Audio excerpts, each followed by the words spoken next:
So Jeffrey Epstein is dead, and I wanted to give you some context to what happened. Now, he allegedly attempted suicide, a week ago or 2 weeks ago now? Certainly not more than 2 weeks ago. And he's being held in a very high-level prison. If I'm not mistaken, this correctional facility also held El Chapo. So the dude already attempted to kill himself, allegedly, and he's at the same place that held El Chapo, and he somehow managed a week or two after he already tried to kill himself once to successfully kill himself.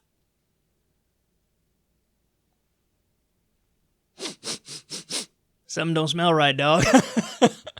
Something smells off. So,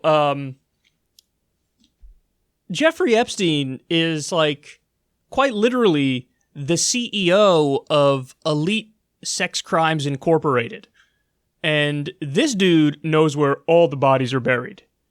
He has dirt on people that we probably can't even wrap our minds around. I was going to tweet this the other day, but I stopped myself because I knew I'd get piled on nonstop. There were so many, Jeffrey Epstein elite sex crime jokes that were popping in my head, but I couldn't tweet it because when you tweet it, you are going to have people who are incredibly oversensitive who just rip you nonstop. And I was like, you know what? It's not worth the fallout, so I'm not going to tweet it. Also, I didn't want to get assassinated my damn self. So one of the things I was going to say is he probably has video of, Saudi Arabian princes with buff Haitian dudes. And he also probably has video of, the Queen jacking off the Pope, and everybody who's wondering, why he's dead. Well, I think we know why. The dude kept, and also this is a fact, it's been proven that he kept meticulous records. So, the CEO of Elite Sex Crimes Incorporated, who kept meticulous records, winds up dead. And they're trying to say it's a suicide, and by the way, it's embarrassing because they're, smug about it too. Corporate media is there's a lot of conspiracy theories floating around. If you're not thinking that there's some foul play involved here, you're the dumbest fucking person on the planet. Now, after the first suicide attempt, I understand after that being I don't know, maybe he did try to kill himself. He's got no future. He knows he's got no future. He's probably miserable. His name is tarnished. He's done. He just wants out. He's tapping out. I mean, that's understandable. That's possible. But when he commits suicide in what is essentially a place that is unsuicidable, and I'll get to that in a second, it's for you to not think foul play is mind-bogglingly dumb. Because again, he's got dirt on every elite asshole. From Hollywood elites, to Wall Street goons, to royal family creeps, you name it, to U.S. presidents. Bill Clinton and Donald Trump had been on his pedophile plane. So, look out. Now, I want to go ahead and read you an article here. This was originally in the New York Post. And this was somebody who had been in this Manhattan Correctional Facility that they were keeping Jeffrey Epstein at. And let this sink in. I'm going to give you the details of what that place is like. And keep in mind what they're telling you happened. So, check it out. There's no way that man could have killed himself. I've done too much time in those units. It's an impossibility. Between the floor and the ceiling is 8 or 9 feet. There's no way for you to connect to anything. You have sheets, but they're paper level, not strong enough. He was 200 pounds. It would never happen. When you're on suicide watch, they put you in this white smock, a straitjacket. They know a person cannot be injurious to themselves. The clothing they give you is a jump-in uniform. Everything is a dark brown color. Could he have done it from the bed? No, sir. There's a steel frame, but you can't move it. There's no light fixture. There's no bars. They don't give you enough in there that could successfully create an instrument of death. You want to write a letter? They give you rubber pens and maybe once a week a piece of paper. Nothing hard or made of metal. There's up to 80 people there. They could put two in a cell. It's one or two, but I'll never believe this guy had a cellmate. He was too blown up. The damage that unit can do to someone, it's like you're an animal and you've been brought into a kennel. A guy like Jeffrey, it's like, holy shit, I told my parents not to come there. God wasn't in the building. I've had some heavy incidents in the building. What happened is permanent. Some of the guards are on a major power trip. They know guys there are suffering. They know something the rest of the world hasn't seen, that a place like this exists in this country, and they get off on it. If the guards see that the guy is breaking, they're going to help you. They're going to help you break, excuse me. But it's my firm belief that Jeffrey Epstein did not commit suicide. It just didn't happen. Listen, in a facility like that, they would absolutely have video of the incident. So release it. Release the video of Jeffrey Epstein committing suicide.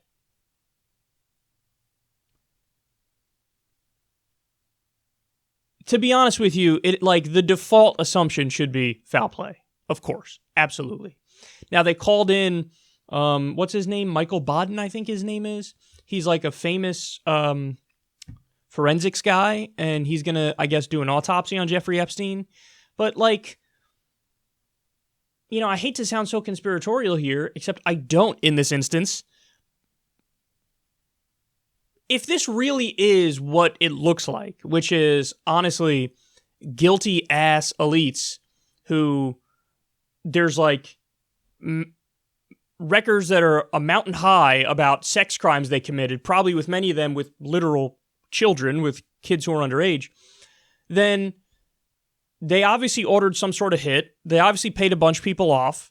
I don't know how high the conspiracy theory would go. Is every guard in on it in that prison? I have no idea. I don't know the specifics. I don't know the details of it. But, if that's true, that there really is this, billionaire cover-up and assassination going on, you think bringing in, a celebrity forensics guy is gonna calm everybody down? No, because obviously whoever organized a hit here would get to Baden, too. And maybe do the old school mafia trick of I'm going to make you an offer you can't refuse.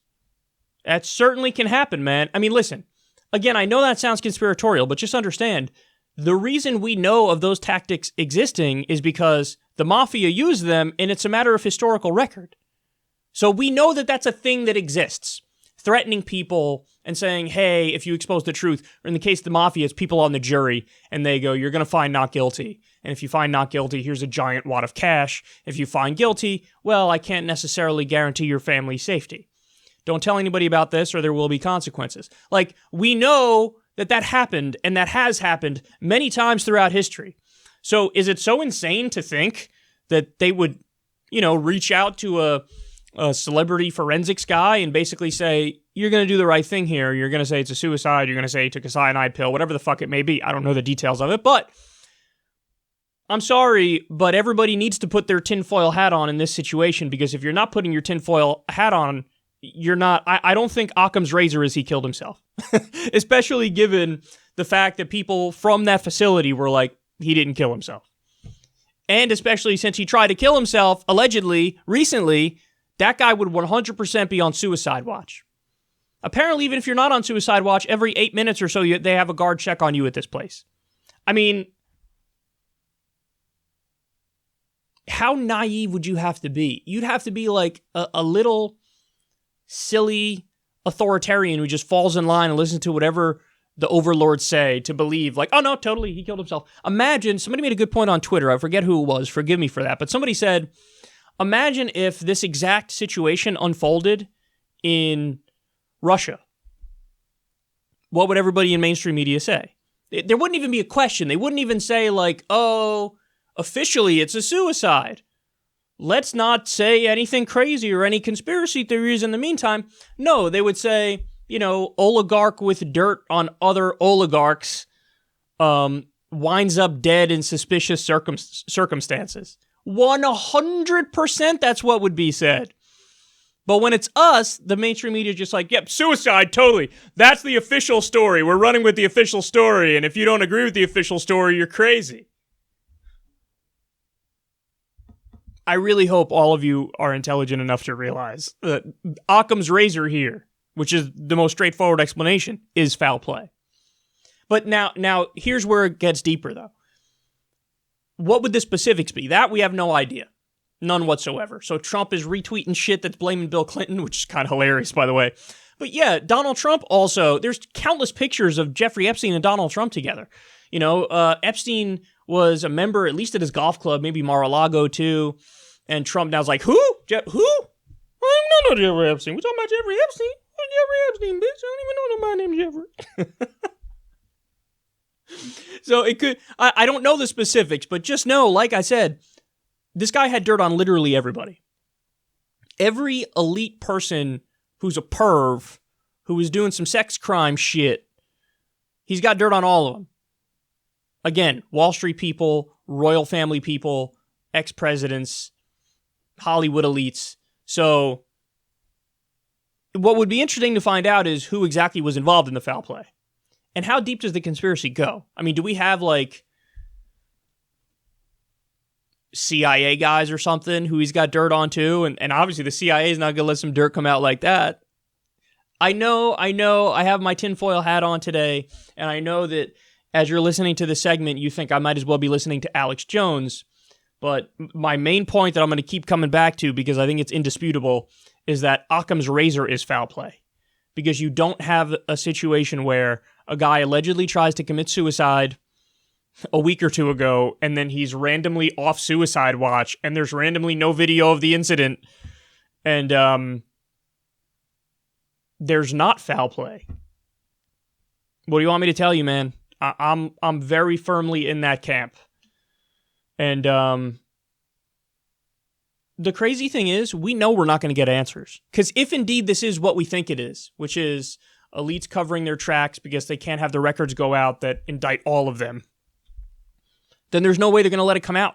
Come hell or high water, they're not going to let the details come out. So they will find a way. They will absolutely find a way. And they will use any and all methods in the book. Life is stranger than a movie. It really is. I mean, we have the reality TV star fake boss man who's now president of the United States. That guy is the president. And now also we have this like insane, sex crime scandal involving elites where I don't really see any other explanation that's plausible for this guy dying in the way that he died. Alex Jones is somewhere, fist pumping right now because he's like, I told you about this. I told you about the sex crimes cabal. My Alex Jones impression has gotten worse since he's been off YouTube. Let me tell you guys something. I think that this is a clear example of Pizzagate. This is the real Pizzagate here. He's somewhere fist pumping right now, and he's happy that, now everybody has come around, at least on the idea of, an elite sex crimes cabal. Yeah, that's the consensus. On Twitter, we're usually divided about everything. You couldn't get, unanimous agreement on whether or not the sky is blue on Twitter. But this is one instance where somebody sent me a funny tweet where it was like the quadrant political spectrum, where you have, authoritarian right, authoritarian left, libertarian right. And in all four quadrants, it says Epstein was murdered, Epstein was murdered, Epstein was murdered, Epstein was murdered. So wouldn't it be nice if we actually had a media that gave a shit to look into stuff that obviously should be looked into? By the way, credit to the Miami Herald for actually, blowing the lid off the Epstein story originally about how we got a lenient sentence. So there was obviously favoritism. So he obviously had connections to powerful people. So when he was originally brought down over some crimes, it was like he got to leave during the day and go to work. And then all he had to do was sleep in his supposed jail cell. And it wasn't really a jail cell. It was like a hotel almost. So credit to the Miami Herald, but it's going to be so obnoxious now to watch. And we're going to see it in real time. The media will especially act like, no, there's nothing to see here, nothing weird here, particularly because Trump blamed Clinton. So now, instead of them saying, hey man, there's no evidence to specifically blame Bill Clinton, so that's kind of crazy to do that. we don't know what went on here. Sure, it looks like foul play, but we don't know. But yeah, we need answers. Instead of saying that, what the media's going to do is go, no, it's conspiracy theories, and he killed himself, and that's the end of the conversation because the bad man president blamed Bill Clinton, and that's wrong, so obviously there's nothing to see here at all. Oh my God, they have like the IQ of a dog. Like, because the guy they don't like blamed Bill Clinton, all they know how to do now is go into defense mode and say, no, it's not Clinton, and you're crazy for questioning anything. When the answer is, yeah, you're going too far to pin it on Bill Clinton. We don't know anything about the specifics of it yet, but you're certainly not going too far and thinking it's a conspiracy, because that's Occam's razor right now. So, anyway, like I said, reality is stranger than fiction, and maybe I've never seen a better example of that.